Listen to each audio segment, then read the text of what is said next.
Hi, I'm Wanderer Astro and welcome to my channel.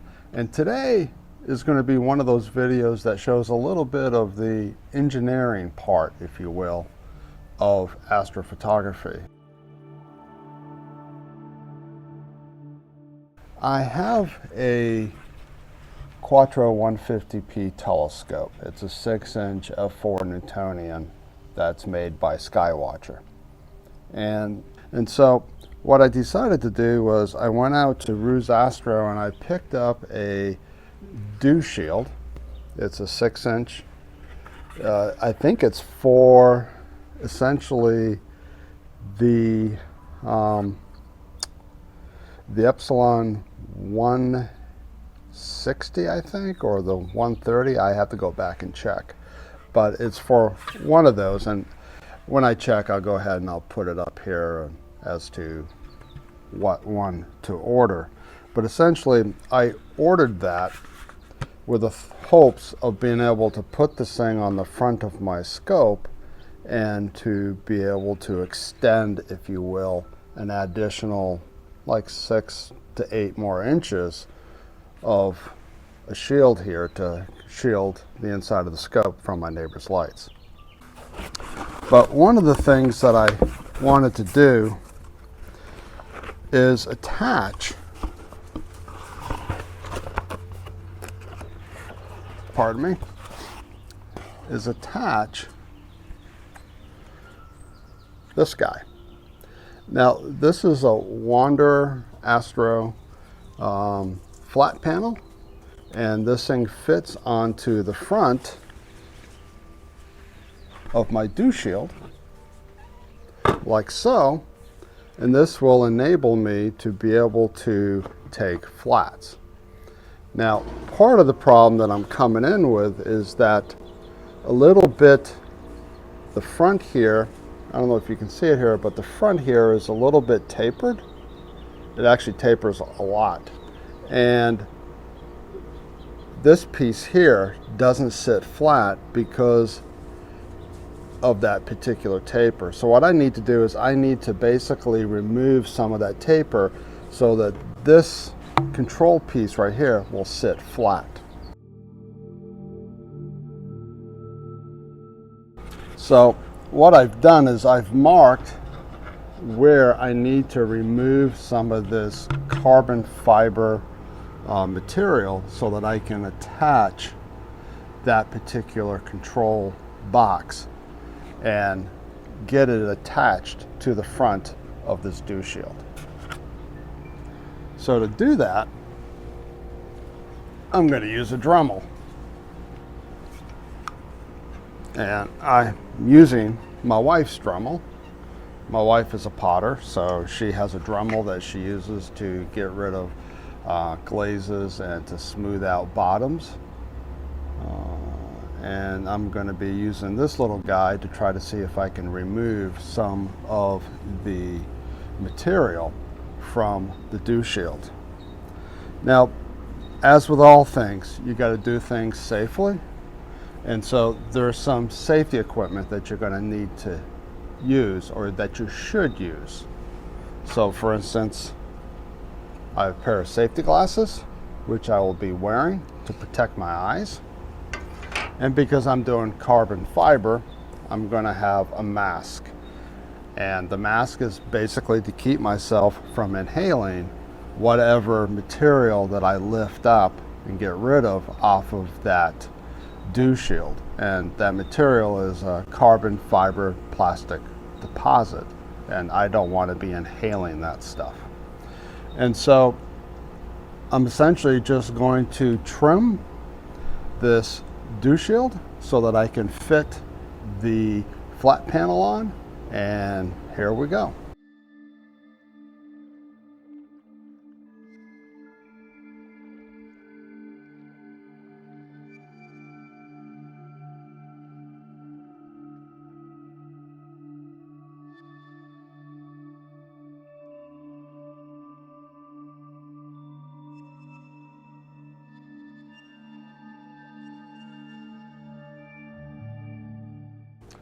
Okay, there we go. We got it in. and it seems to be fitting just fine. I have to do a little bit of adjustments here with the panel here. You can adjust the panel, as you can see here. Let me put this down. You can adjust the panel here so that you can slide the actual panel back and forth, and I'm going to do that. And we've got this guy to hold the panel on. So let me go ahead and thread this through and see how well this thing is going to work. I can remove my mask now. I'm done with my grinding. And I can remove my safety glasses. There we go. Is this thing going to be big enough to go around this? I don't think it is. I used one earlier. Yeah, I'm going to have to get myself another one of these. This is not going to be big enough to go around. So I'm going to have to go to Home Depot and get myself a large enough twist tie that will fit around the body of this guy. So I'll be right back.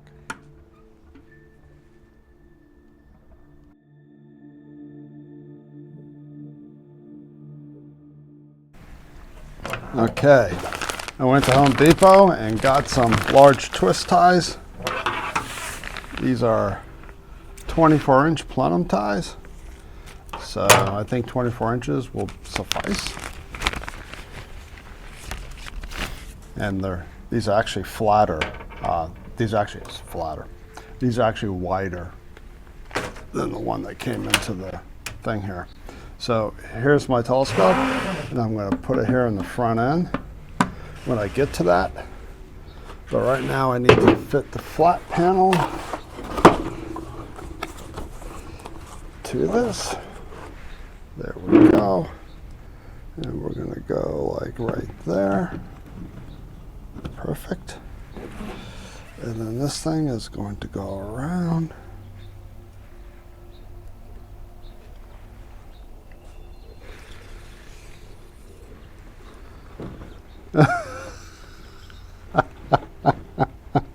Guess what? The 24-inch isn't quite enough. I thought it was going to be just about right. I needed to get the 32-inch one. Okay. Back to Home Depot.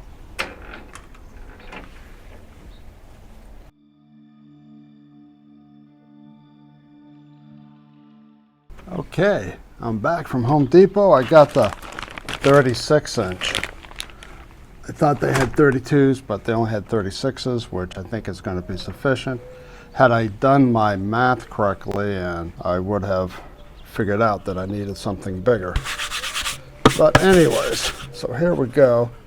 So yeah, that's going to work out perfect. All right, so here is my flat panel, and it's going to go on right like that. And then we're going to thread this thing through like so.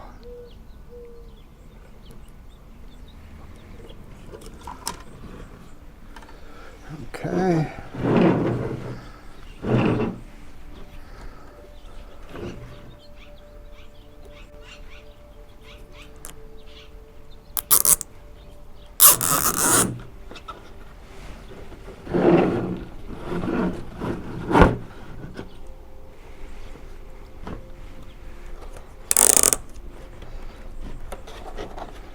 Go ahead and push this thing over this way. There we go.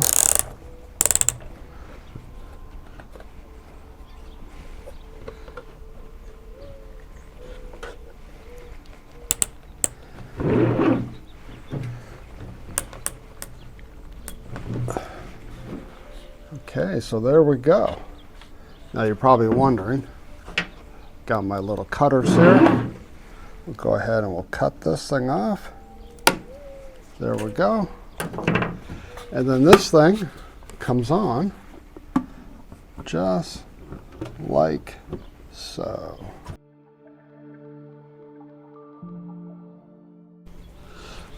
So success, there we go.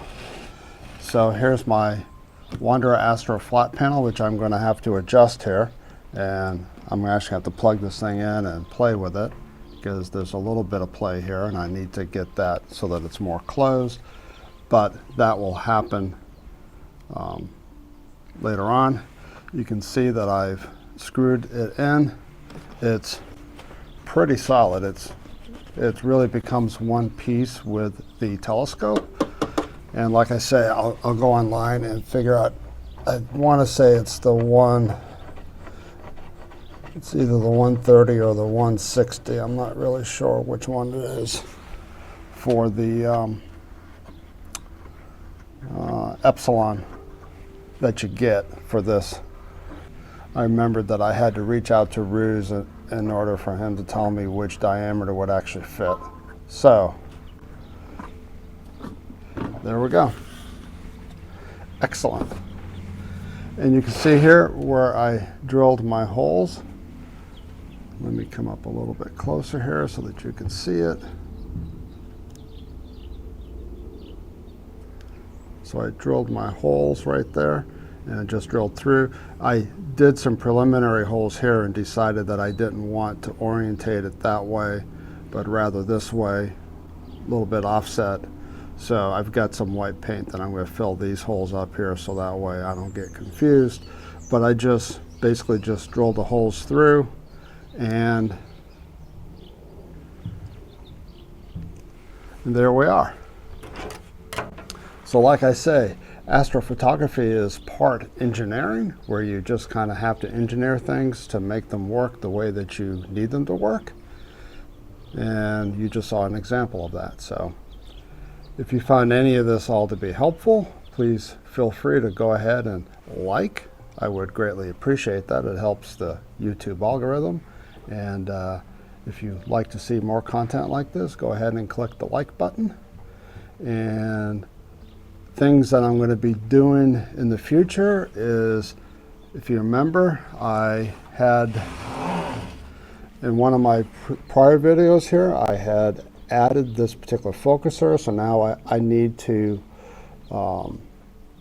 basically adjust the tilt on this thing so that we got proper alignment to the light path. And so I'll be going over that in a later video. And I think at this point in time, I just need to do that and then collimate the scope, and then I'll be ready for first light. So again, if you found this to be at all helpful, please feel free to hit the like button and hit the subscribe button. And until next time, clear skies and happy guiding.